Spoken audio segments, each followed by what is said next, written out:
presentation, global footprints plus international scholarship opportunities. And this is part of our IAS International Studies Career Talk series. So it's my great pleasure to introduce our key speakers for today. First, Dr. Dwayne Smith, Assistant Director of our Career Engagement and Opportunity Office.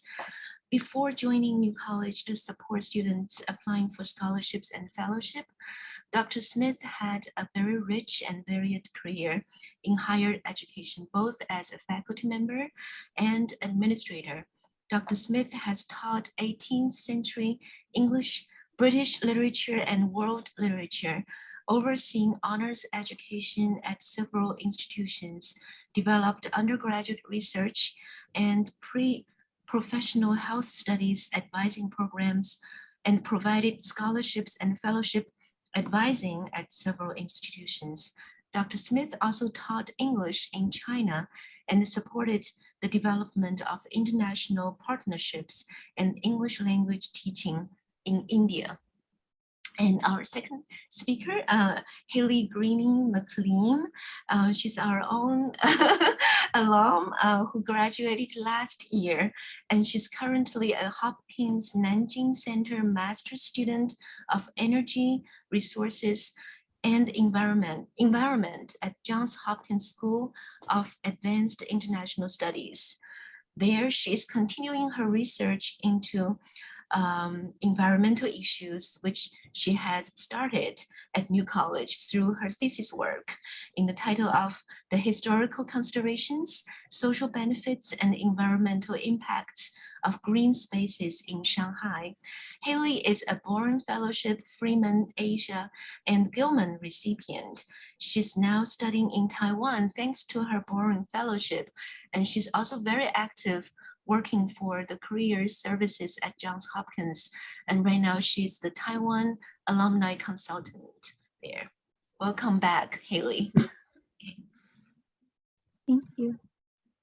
Okay, so I'll pick it up at this particular point. And so in keeping with the theme that we have here of global footprints, and keeping in mind the good practices of environmental stewardship, where we take only pictures and we leave only footprints, right? That's the way we should go, right? So I think this is really a way to talk with students about how they might go about thinking about the footprints that they might want to leave as they go forward. And from my point of view, it does seem to me that there are three components to this particular plan for international studies. And one has to do with academic interests, and which might range over quite an array of fields, but academic interests, including language study, which is a really important part of many, or if not all, international study opportunities. And then the second part has to do with identifying international programs. And here at New College, Florence Zamsky in the Study Abroad office is the point person for that. And so maybe, Florence, maybe you could say a few words about the work that you do to promote study abroad opportunities for New College students. Sure, yes. Hi, I'm Florence Zamsky, and yeah, I work with all students who are interested in studying abroad at any stage of the process, even if it's just, barely an idea. I encourage all students to, come and meet with me and start discussing what their idea is. And I help students identify a program that will work for them in terms of their academics and, their goals regarding what they hope their experience to be. And so I help students identify a program. I help them with the process, the program application, as well as the off-campus study application that they have to submit for the college. And then I keep in touch with students during their experience, and then also when they come back, making sure that they get a transcript and just little details like that that are really, really important. And so basically the idea is to make the study abroad experience as seamless as possible, and to make sure that the off-campus study experience is fully integrated as as part of their academic career at the college. We want to make sure that a semester abroad doesn't delay graduation in any way, that it really just is perfectly fitting in the entire career here at New College. We have a website, abroad.ncf.edu, where students can start gathering some information about study abroad and finding some programs that are available to them. The programs, the website doesn't present all the programs that are available, but a good selection of programs to get started. And so, yeah, basically the most important thing to do is to start planning early, because that helps academically, financially. So I would think it's something that students need to start working on during their first year at the college, to make sure that there'll be plenty of time to prepare and plan for the experience. So anyway, the best thing to do is to make an appointment with me and come talk to me, and get the process started. Okay, thanks very much, Florence. So that's the second piece. First is what your academic interests are, and then working with Florence to identify the programs that will support those academic interests. And if it includes language, that's another thing to look for when you're looking for a study abroad program. And the third piece of the puzzle is financing it. So the scholarships that might be available that are for you to support that particular program. And so certainly for many of the programs that Florence can connect you with, there are scholarships available directly through the program. As part of the application process, you might be considered for a scholarship. And then there are other opportunities as well.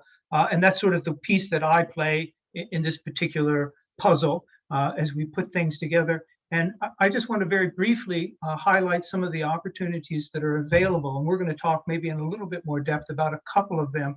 But if you're interested in, once you've identified a program of study that you think you want to go to, and if you're looking for additional financial support for that, you can go to the CEO website. I'm going to share my screen just real quickly and show you a couple of things. If you go to the CEO website,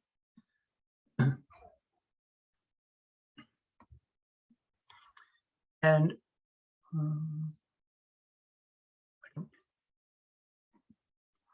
no, I don't think I'm sharing my screen.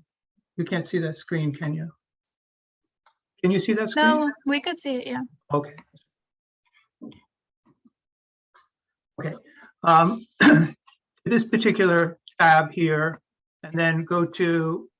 We can't see it right now. Sorry. We saw it before though. You can't see it now.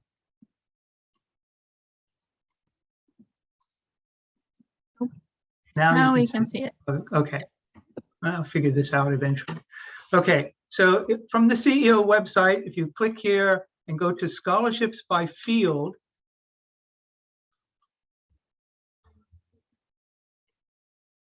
and then scroll down to international language and international study, you'll see that there's a whole list of scholarship opportunities that provide funding support for international study. Many places, some are applicable to any place in the world, some are very country specific. There are many opportunities there, also opportunities for you to get additional experience with language learning and those sorts of things. So that's certainly one of the things. And then as was indicated in her introduction, Hailey also took advantage of 3 opportunities, each of which has a strong emphasis on language learning. So one is the Gilman Scholarship for study abroad. And if students who are Pell eligible are eligible to apply for a Gilman Scholarship, which provides $5,000 of scholarship support, plus an additional $3,000 if you're studying a critical language, a critical needs language. So if you're looking for support for study abroad and language learning, the Gilman can provide up to $8,000 of funding support for you to have an international study experience with a language learning component. The other one, or another one that Hailey received, is the Freeman Asia Award, which also has a really strong emphasis on language learning. They have a strong preference for candidates who are interested in studying the local language in the country that they're applying to go to. And as might be obvious from the title, this is for study in Asia. The third opportunity is a Boren Award, and at the very heart of every Boren Award is the study of a critical need language. And so that's really where it begins. If you want to study a critical language, then the Boren is certainly the place to go for that. There are two levels. There's a Boren Scholarship for undergraduates, and there are Boren Fellowships for postgraduate students. So they're rich and opportunities for you to continue your study abroad experience, or to get a study abroad experience and continue your language learning. So those are opportunities. I'm happy to help with any of the scholarships that might be available, or even if there are other scholarships that aren't listed there, I'm happy to help with that. That's more or less my role here. So I'm going to stop, and I'm going to turn it over to Hailey now, who will tell us about her experiences. Yeah, I just want to mention that like Dwayne was like pivotal for my Boren application and my grad school application as well. I'm really, really grateful that we have Dwayne. And of course, Dr. Zhang also helps me with my essays as well, which I appreciate. But yeah, so as Dr. Zhang already mentioned, I'm currently in Taipei in Taiwan.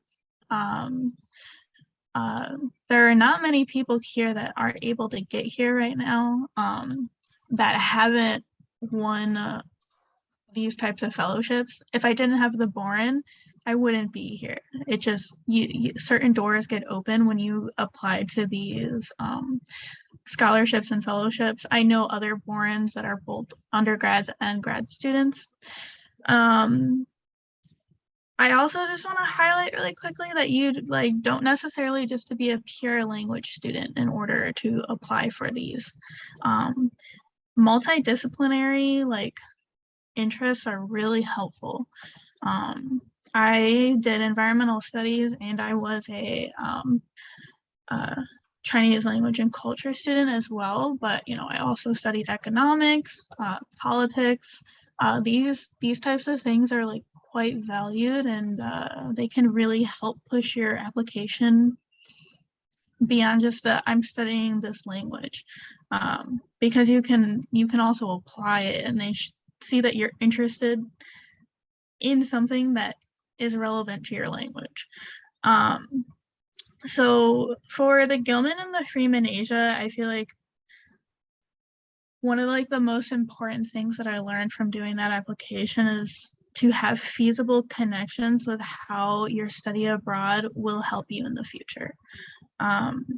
In my Gilman and Freeman application, I mentioned that I was really interested in going to graduate school at the Hopkins Nanjing Center.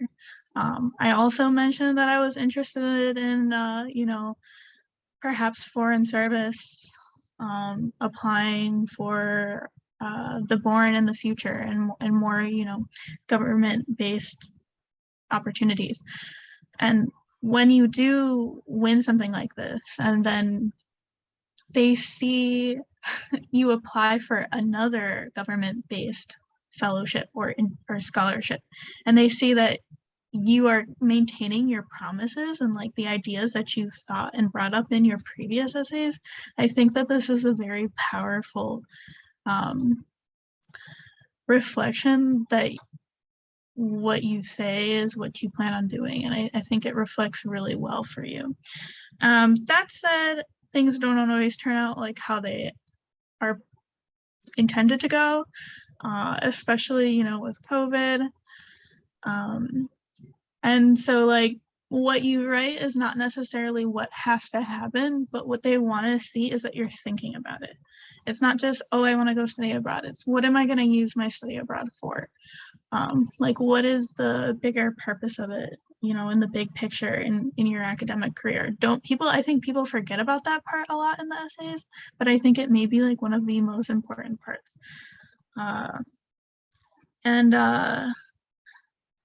You know, and then when it comes to the Boren, you know, I didn't apply for a Boren undergrad because I thought, you know, I didn't have enough experience.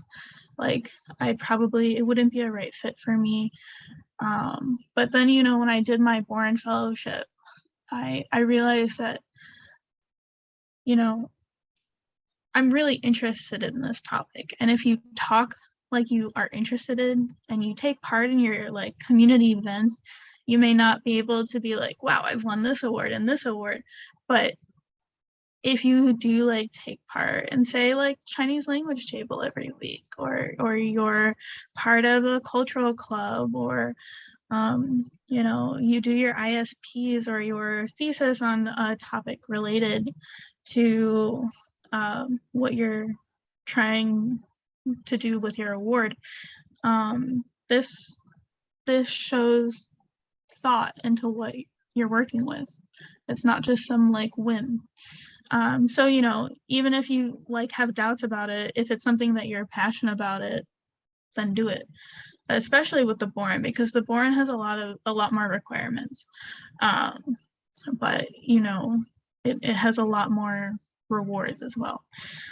And one of the greatest tips that I got for writing these types of things is to write as if you've already got it. You know, like if you can visualize it in your head, like just, you know, take like a moment, just be like, well, what if I did win? You know, what would my life look like? I think after that is the best time to write your essay, because it's in your head. You know, you write with passion. You don't write like it's an assignment that you have to do, which sometimes there's so many essays, it can feel like it's an assignment that you have to do, especially when you already have other assignments to do.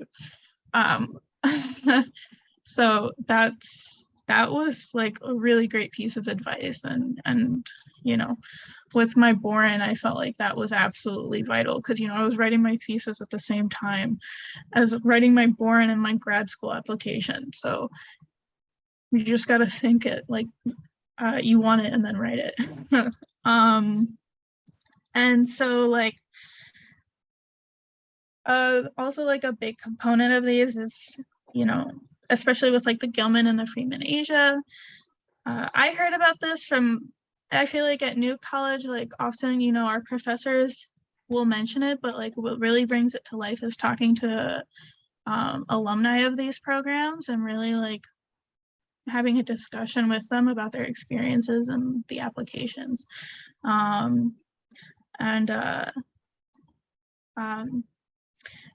this like comes to a bigger point that I want to talk about, that since I've graduated New College, that I've realized is that, you know, college is like, also, you know, college people think it's like about getting good grades, but college is also about connections, right? It's about networking. It's like taking part of your community, whether that be your undergrad community or your grad school community, or like even, you know, where you grew up. That's very important, because these are the people that will be, you know, helping you write your recommendations. And if you don't take part in things, then people aren't going to know you. Like they're not going to like really know you to write like these great recommendations. And then, you know, you learn a lot of opportunities through connections too. There's just like so many. I didn't realize this in my undergrad, but it's extremely important if you plan on finding like a really great career, a really great grad school. It's about like your networks, right?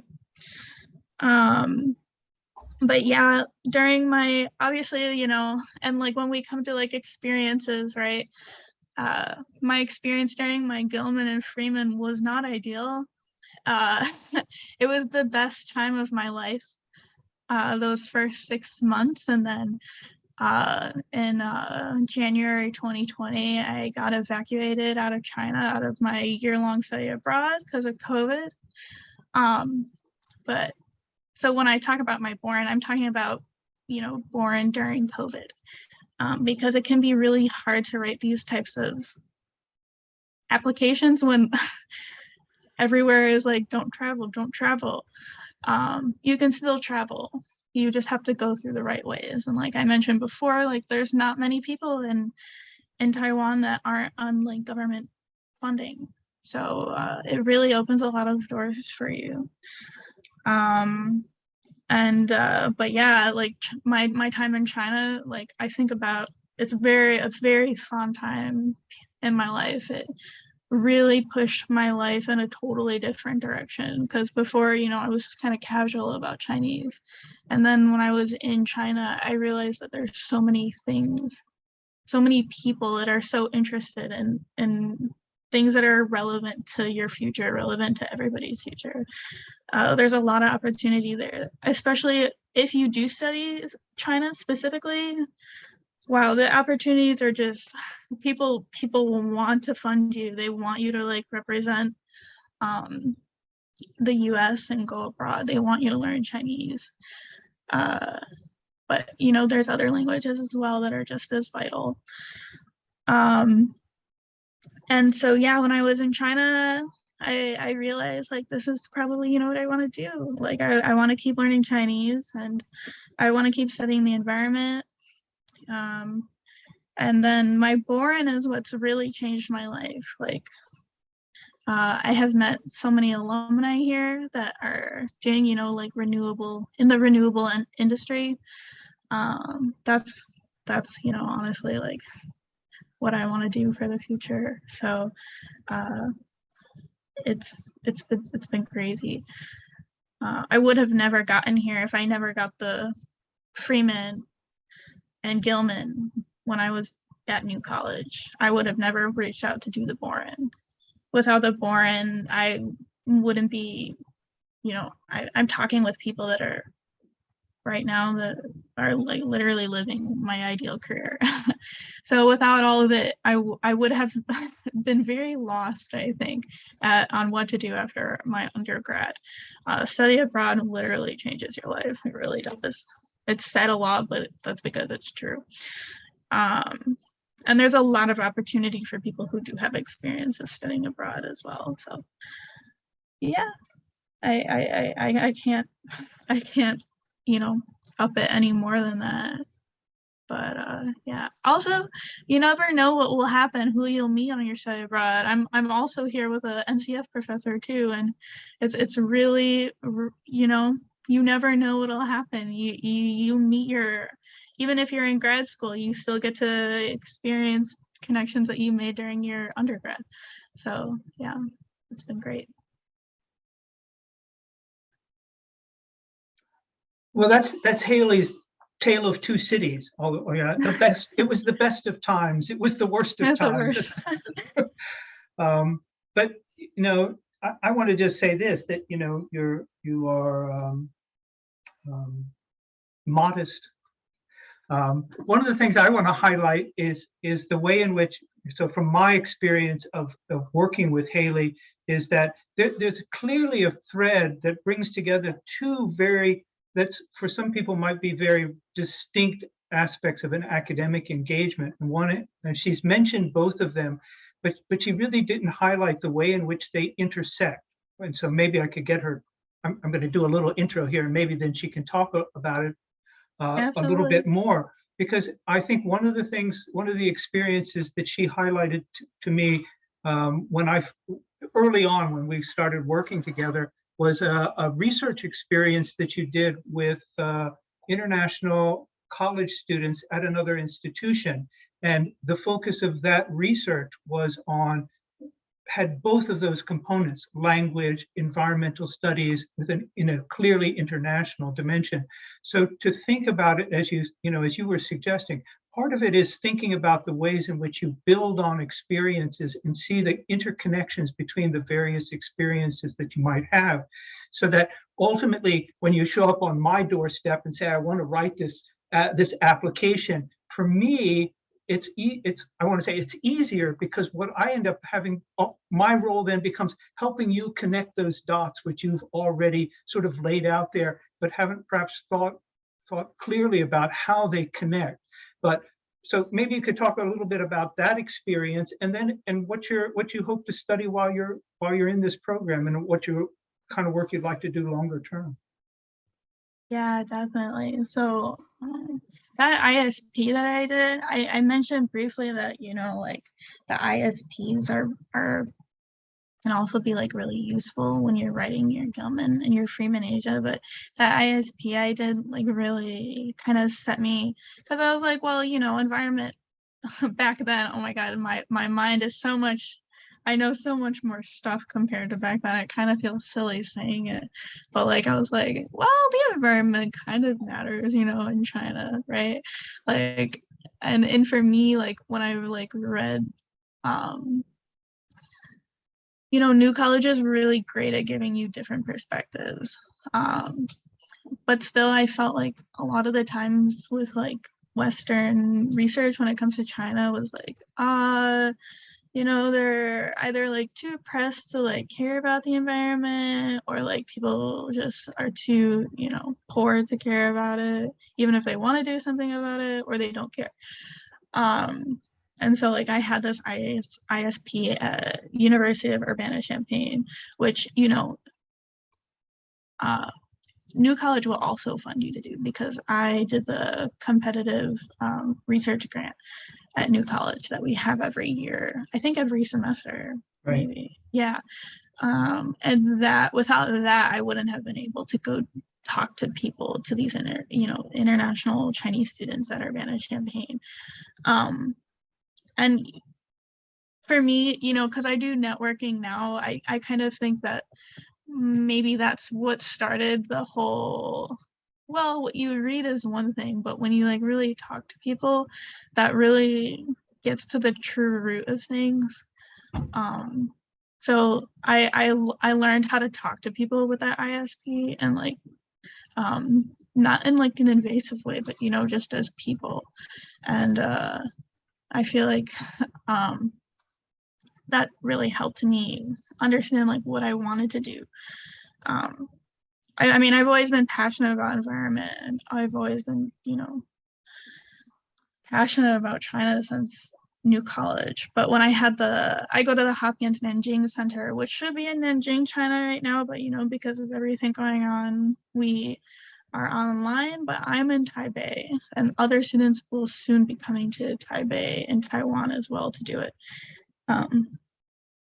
I didn't expect it, but it's been really great, because I've always been a Chinese studies, right? You know, there's a lot of students at New College that will also like specifically study Taiwan. Sometimes it goes, I'm either studying Taiwan or I'm studying China. And I was always really focused on the mainland. And so I knew nothing about Taiwan when I came here, really. I really didn't. And it wasn't until I realized recently, like, wow, like these experiences, like these personal experiences are what sets you aside from people that can just look up something on Google, because you can say like personally, like, you know, this, like it may not be true for everybody, but you've talked to people, like you've lived there, you've been there. And that experience, I feel, is always more valuable than just reading about it on a book or on a, you know, in the news. And so even though, you know,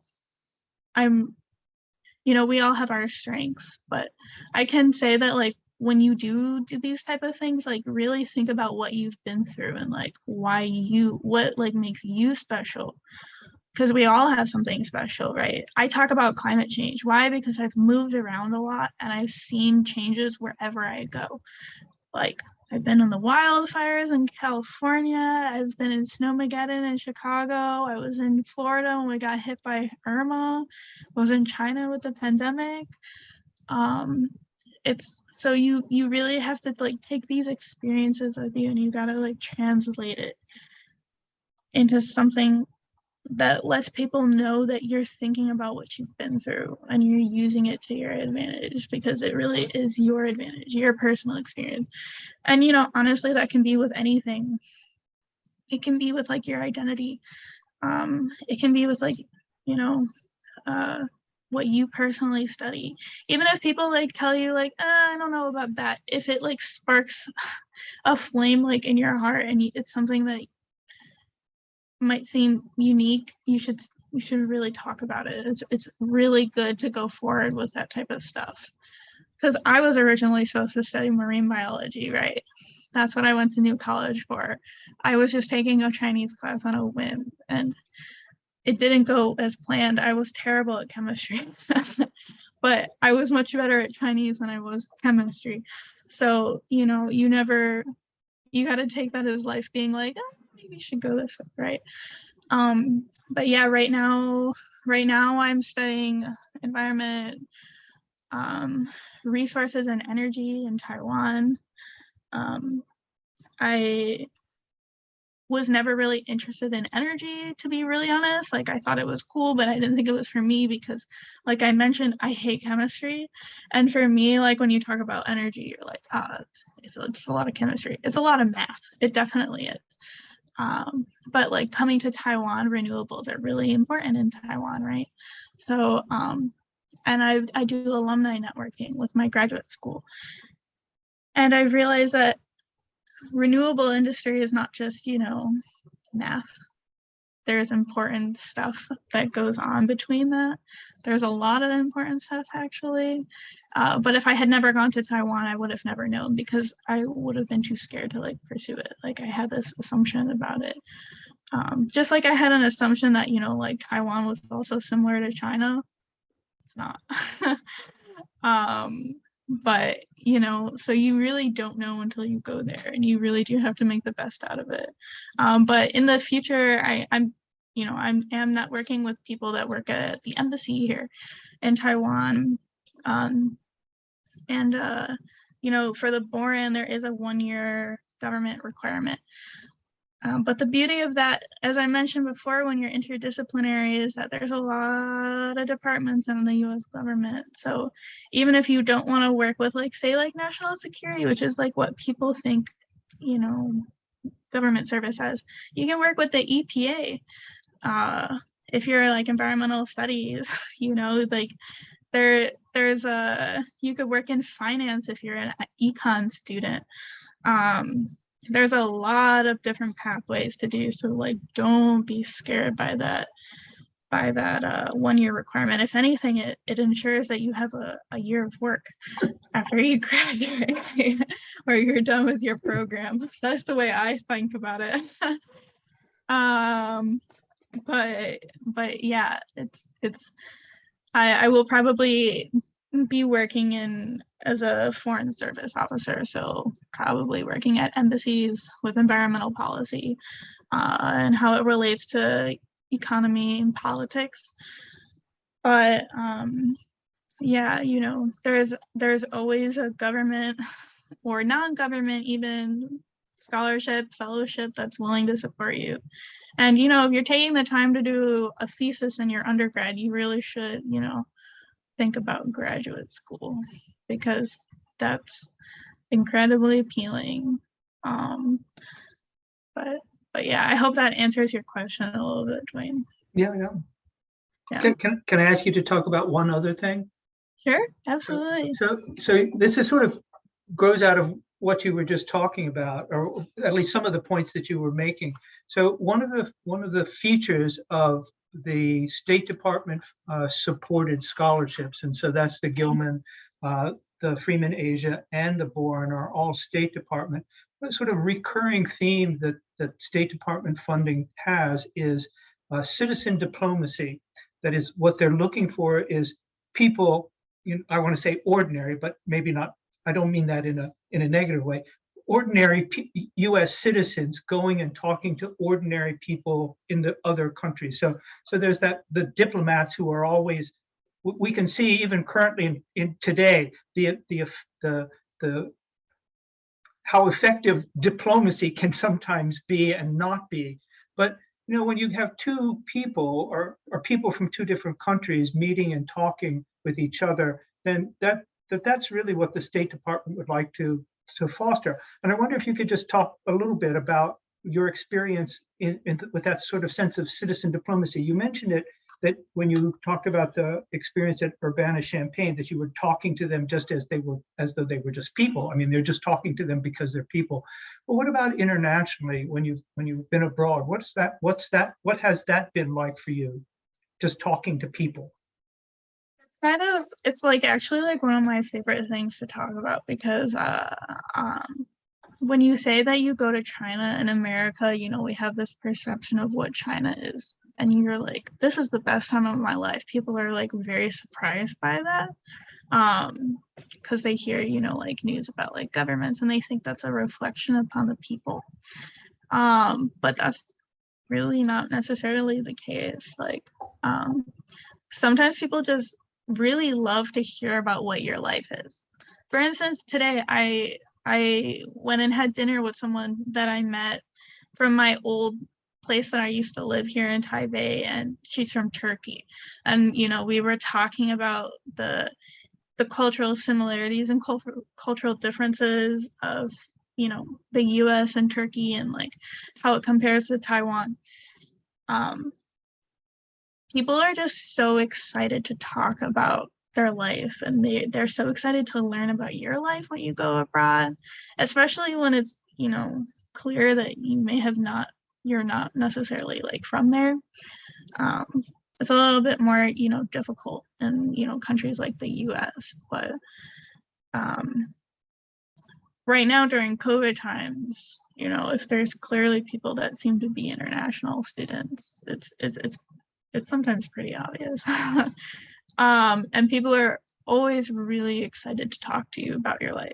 Like when I was in China, for instance, like I would have restaurant owners that would just come sit out with us at the table and eat with us and be like, so what's your life back in the States like? And they like to talk to us about what their life is.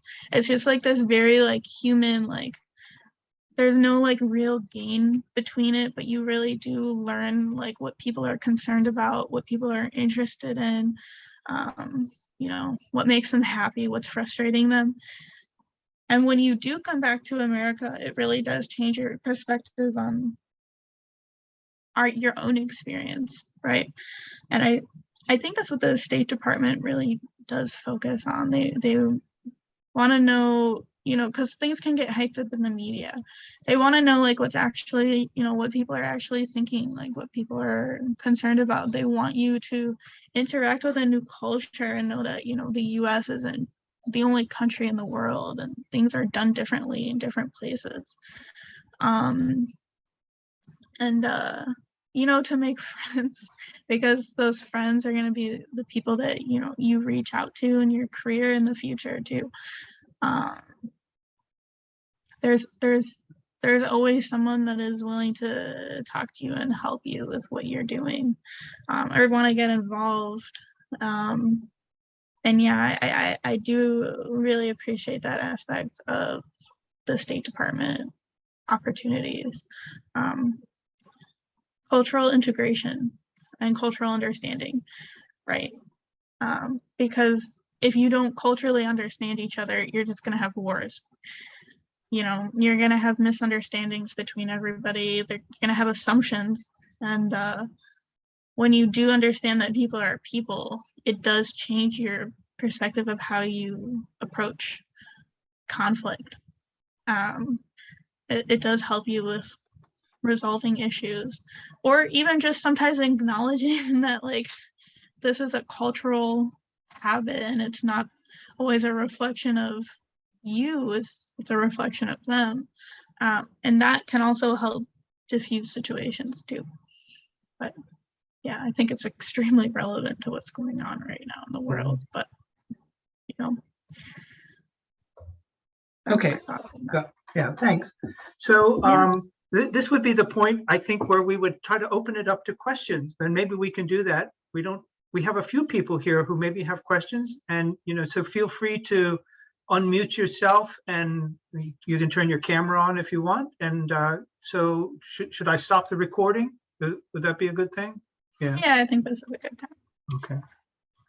Or you can, type your questions onto chat Okay. if it's not convenient for you to talk. Yeah.